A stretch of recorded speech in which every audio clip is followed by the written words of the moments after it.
We ran home as fast as we could from school, knowing that today was the day Mama took off work to make all our holiday treats. The kitchen smelled like Christmas, cinnamon and nutmeg mixed with the warmth of love. To do all this, Mama had stayed home from both her jobs. She had wrapped our presents too, a book for me and a magnifying glass for my sister, and placed them on our pillows to discover later that night. All of this was a sacrifice of love she made because it was so important to us and to her. Nothing could stop Mama from making this day happen, and we were filled with the spirit of the holidays.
When I grew up, I married a woman a lot like my mother, strong, smart, and so devoted to our children.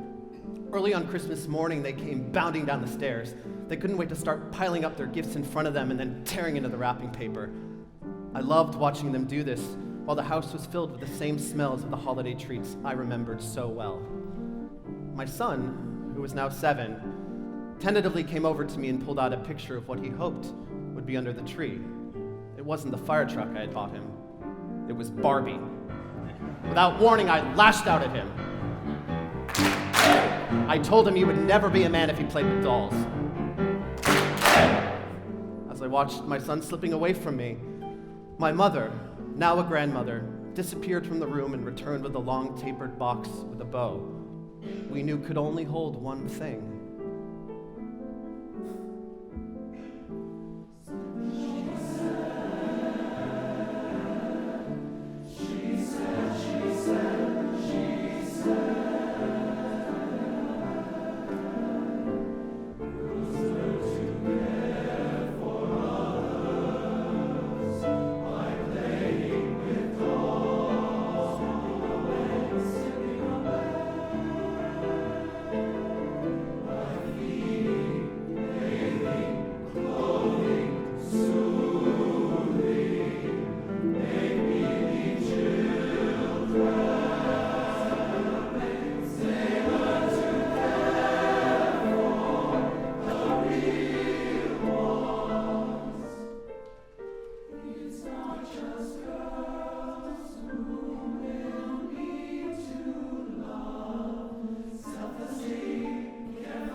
And with these words, she gave me permission to become the father I wanted to be.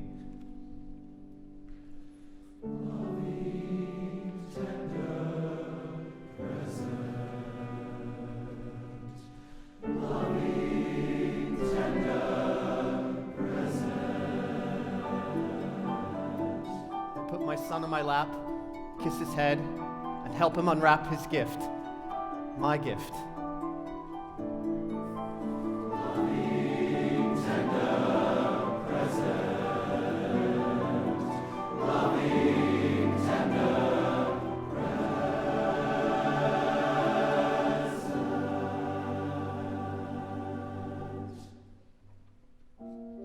Was there ever a holiday I didn't thank my mother and cry?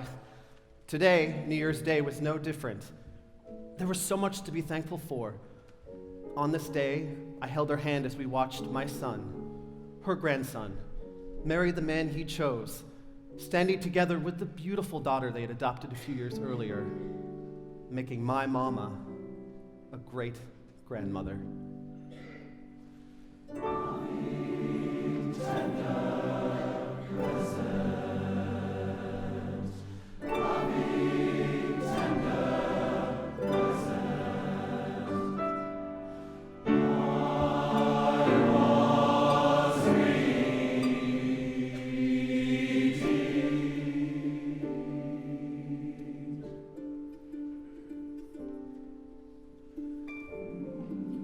After the ceremony, at the reception where they served my mother's wonderful holiday cookies, my son picked up his daughter and walked toward the microphone. That was the moment when my mama, too, finally began to cry. It was the first time in my life I'd seen her tears.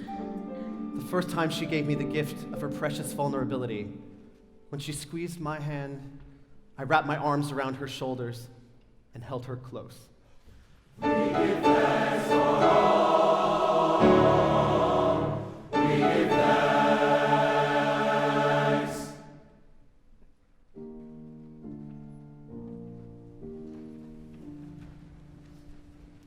I thank my Father, willing to grow along with me.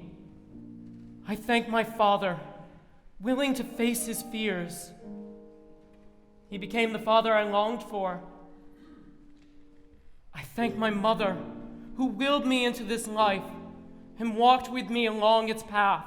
And finally, I thank my grandmother, who gave me the strength to love, to trust, to be, who taught me that I am just as I am.